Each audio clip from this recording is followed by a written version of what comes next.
नमस्ते दोस्तों। 1200 दिनों में बनाया जाने वाला टाइटैनिक सिर्फ 2 घंटों में कैसे डूब गया, जानते हैं इसकी पूरी सच्चाई। चलिए वीडियो को शुरू करते हैं। 10 अप्रैल 1912 ठीक 112 साल पहले टाइटैनिक एक अंधेरी रात में एक आइसबर्ग से टकरा गया था। उस वक्त जहाज के अधिकांश यात्री नींद के आगोश में थे। हादसे के वक्त टाइटैनिक 41 किलोमीटर प्रति घंटे की रफ्तार से इंग्लैंड के साउथहैम्पटन से अमेरिका के न्यूयॉर्क की ओर बढ़ रहा था और महज 3 घंटे के अंदर 14 और 15 अप्रैल 1912 की दरमियानी रात में टाइटैनिक अटलांटिक महासागर में समा गया। जिस जहाज के कभी नहीं डूबने की चर्चा हुई थी वह भी डूब गया। हादसे में 1500 के करीब लोग भी मारे गए। इसे 112 साल बीतने के बाद भी सबसे बड़ा समुद्री हादसा माना जाता है। हादसे की जगह से अवशेषों को सितंबर 1985 में हटाया गया था। हादसे के बाद कनाडा से 650 किलोमीटर की दूरी पर 3843 मीटर की गहराई में जहाज 2 भागों में टूट गया था और दोनों हिस्से एक दूसरे से 800 मीटर दूर हो गए थे। इस हादसे के इतने साल बाद भी आज भी इस हादसे को लेकर रहस्य बना हुआ है। नंबर 1, यह जहाज डूब नहीं सकता था।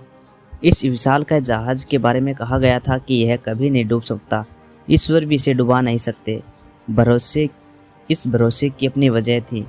रियो डी जेनेरियो की फेडरल यूनिवर्सिटी में department of naval and ocean engineering विभाग के प्रोफेसर और इंजीनियर अलेक्जेंडर द पिन्हो अलो ने बताया, इंजीनियरिंग के लिहाज से देखें तो यह डिज़ाइन के आधार पर विकसित पहला जहाज था।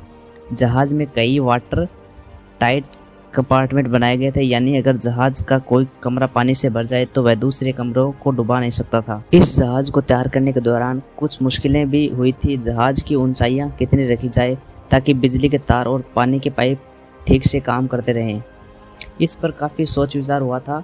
प्रोफेसर अल्लाह के मुताबिक इस पर सोच विचार करने के बाद उन लोगों ने जहाज की ऊंचाई निर्धारित की थी। पानी भरने की स्थिति में भी उन लोगों का आकलन था कि पानी छत की ऊंचाई तक नहीं पहुंच पाएगा। उन्होंने छत पर भी सुरक्षित कंपार्टमेंट बनाए थे, लेकिन तब भी किसी ने आइसबर्ग से जोरदार टक्कर के बारे में सोचा नहीं होगा। प्रोफेसर अल्लो ने बताया, टक्कर इतनी जोरदार थी कि जहाज की मुख्य बॉडी की आधी लंबाई तक सुराख हो गया था। ऐसी परिस्थितियों में पानी छत तक पहुंच गया था। जहाज में पानी पूरी तरह से भरने लगा था। ऐसी स्थिति में बचाव संभव नहीं होता है। आप पानी निकालने के लिए सभी पंप को सक्रिय कर सकते हैं, तमाम कोशिशें कर सकते हैं, लेकिन पानी जिस रफ्तार से अंदर आ रहा होता है उस रफ्तार से बाहर नहीं निकाला जा सकता। जहाज बनाने और नेविगेटर सिविल इंजीनियरिंग थ्योरी बताते हैं, टाइटैनिक का प्रचार इस तरह से किया गया था कि वह कभी नहीं डूब सकता। यही वजह थी कि बहुत सारे तहखाने बनाए गए थे जो वाटर टाइट दीवारों से बने थे। तहखाने की 2 कतारों में पानी भरने की स्थिति में जहाज डूबने वाला नहीं था, लेकिन आइसबर्ग से टक्कर ने जहाज को काफ़ी नुकसान पहुंचाया और वाटर टाइट कंपार्टमेंट की कई दीवारें नष्ट हो गई थी। फ्ल्यूम मिसेंस फेडरल यूनिवर्सिटी के प्रोफेसर और ट्रांसपोर्ट इंजीनियर ओरिलो सोरास मुर्ता के मुताबिक टाइटैनिक के वाटर टाइट कंपार्टमेंट को बंद करने की व्यवस्था भी ठीक से काम नहीं कर रही थी। उस दौर में जहाज को बनाने में प्रयुक्त धातु मौजूदा स्टील जितनी मजबूत नहीं थी।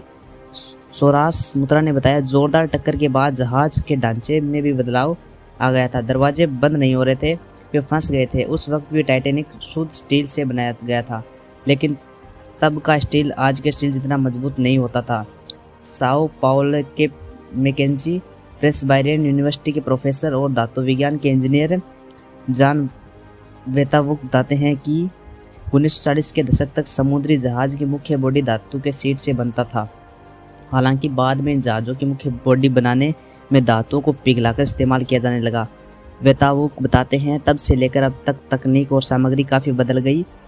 अब धातु को पिघालकर शीटों को जोड़ा जाता है। स्टील बनाने में भी कार्बन का इस्तेमाल कम होने लगा है और मैग्नीज का इस्तेमाल बढ़ने लगा है। आज का स्टील बहुत ज़्यादा मजबूत होता है। वेतावुक के मुताबिक आज के समुद्री जहाज पानी, समुद्री लहरों के उतार चढ़ाव और समुद्री तूफानों के तालमेल बिठाने में कहीं ज़्यादा सक्षम होते हैं। नंबर 2, ब्लू बैंड हासिल करने की ओर। बड़ी दुर्घटनाओं के बाद उसकी वजहों में हमेशा मानवीय गलतियां मिलती हैं। विशेषज्ञों के मुताबिक आइसबर्ग से भरे इलाकों से गुजरने की मुश्किलों के बीच भी इस पर जल्दी से सफ़र पूरा करने का अत्यधिक दबाव था। दरअसल यह दबाव ब्लू बैंड को हासिल करने का था। 1839 में शुरू हुआ यह सामान अटलांटिक महासागर के सबसे तेज़ी से पार करने वाले जहाज को मिलता था। टाइटैनिक को इस सम्मान का सबसे जोरदार दावेदार माना गया था। प्रोफेसर अल्लो ने बताया, उस दौर के हिसाब से टाइटैनिक को बनाने में सबसे बेहतरीन इंजीनियरिंग और तकनीक का इस्तेमाल किया गया था। उस वक्त समुद्री जहाज को बनाने के लिए दुनिया की बड़ी कंपनियां के बीच होड़ थी। इंग्लैंड और जर्मनी के बीच उस वक्त सबसे लंबी और तेज़ गति से चलने वाली जहाज बनाने की होड़ थी। सबसे विशाल और तेज़ जहाज को आधिकारिक तौर पर ब्लू बैंड मिलता था। किसी भी जहाज के लिए उपलब्धि हासिल करने के लिए पहली यात्रा को सबसे अहम माना जाता था। अलो के मुताबिक पहली यात्रा के वक्त जहाज की स्थिति सबसे बेहतर होती है। पहली यात्रा में जहाज सबसे तेज़ गति को हासिल कर सकता है और टाइटैनिक ने भी तेज़ गति हासिल करने की कोशिश की थी। इस हादसे में जो लोग बचे उनमें कई लोगों ने बताया कि जहाज के कैप्टन को रास्ते में आसपास के इलाके में हिमखंड होने की सूचना मिल गई थी, लेकिन उन्होंने जहाज की गति धीमी नहीं की क्योंकि वे अटलांटिक महासागर को सबसे तेज़ गति से पार करने के लक्ष्य को हासिल करना चाहते थे। नंबर 3, टाइटैनिक अकेला नहीं था।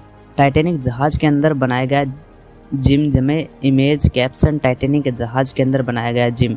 टाइटैनिक अकेला नहीं था। इस जहाज को चलाने वाली company white star line company ने 20वीं शताब्दी की शुरुआत से बेलफास्ट शहर के हॉलैंड और वोल्फ शिपयार्ड को 3 जहाज को तैयार करने का ऑर्डर दिया था। उम्मीद की जा रही थी कि विश्व स्तरीय डिज़ाइन टीम द्वारा निर्मित ये तीनों जहाज दुनिया के सबसे लंबे, सुरक्षित और सुविधाओं से युक्त होंगे। इंजीनियर स्टम्प ने बताया, इन परियोजनाओं को उस दौर में खूब प्रचारित भी किया गया था। 1908 से 1915 के बीच निर्मित इन जहाज़ों को ओलंपिक क्लास के जहाज कहा गया था। पहले 2 जहाज को तैयार करने का काम शुरू हुआ था। 1908 में ओलंपिक और 1909 में टाइटैनिक का तीसरा जहाज जायंटिक का उत्पादन 1911 में शुरू हुआ। हालांकि तीनों जहाज किसी न किसी हादसे में शामिल रहे। ओलंपिक जहाज की सेवा जून 1911 में शुरू हुई थी। उसी साल यह एक युद्धपोत से टकरा गया था। मरम्मत के बाद इसकी सेवा फिर से शुरू हुई। पहले विश्व युद्ध के समय ब्रितानी नौसेना ने इसका इस्तेमाल सैनिकों को एक जगह से दूसरी जगह पहुंचाने के लिए किया था। 1918 में यह एक कंपनी पनडुब्बी से टकरा गया था। मरम्मत के बाद 1920 से फिर इसका इस्तेमाल शुरू हुआ। पुराने और भरोसेमंद माने जाने वाले इस जहाज का इस्तेमाल 1935 तक किया गया था। टाइटैनिक ने अपनी पहली यात्रा 10 अप्रैल 1912 को शुरू की थी। साउथहैम्पटन बंदरगाह के बाहर यह एक अन्य जहाज से टकराते बचा था। 14 अप्रैल को यह एक ऐतिहासिक हादसे का शिकार हो गया। जायंटिक का भी बहुत इस्तेमाल नहीं हुआ। इसका नाम बदलकर ब्रिटानिक कर दिया गया। ब्रिटिश नौसेना ने इससे पहले विश्व युद्ध के दौरान अस्पताल में तब्दील कर दिया था। यह जहाज नवंबर 1916 में डूब गया था। अपने समय में यह तीनों जहाज काफ़ी विशालकाय थे, लेकिन आज की तुलना में ये बहुत छोटे कहे जाएंगे। मूर्ता कहते हैं, आज के जहाज़ों की तुलना में नौका भर थे।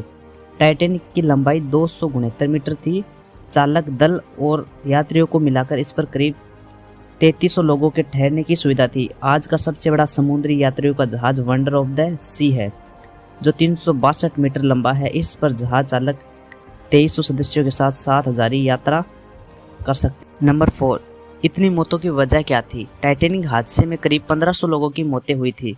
इसके बाद समुद्री जहाज़ों की सुरक्षा व्यवस्था को बेहतर करने की कोशिशें शुरू हुई। समुद्री जहाज़ों की सुरक्षा के लिए इस हादसे के बाद से रडार जैसे उपकरणों का इस्तेमाल शुरू किया गया।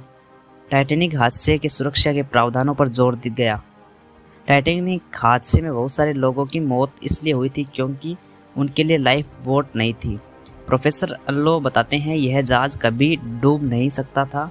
इस धारणा के चलते जहाज में आधे ही लाइफ बोट रखे गए थे। वहीं मूर्ता ने बताया, समुद्री जहाज़ों की सुरक्षा के लिए लिहाज से यह हादसा एक अहम पड़ाव साबित हुआ। समुद्री जहाज़ों की सुरक्षा को लेकर स्थगित ढांचा बनाया गया। निर्माण के दौरान सुरक्षा मापदंडों का ख्याल रखा गया।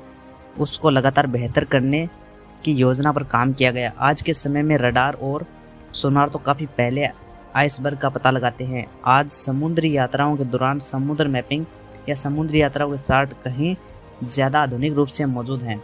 वीडियो अच्छा लगे तो लाइक करें, शेयर करें, सब्सक्राइब करें। ज़रूर बेल आइकन घंटी को दबाना ना भूलें और अधिक जानकारी के लिए हमारे टेलीग्राम ग्रुप को ज्वाइन करें।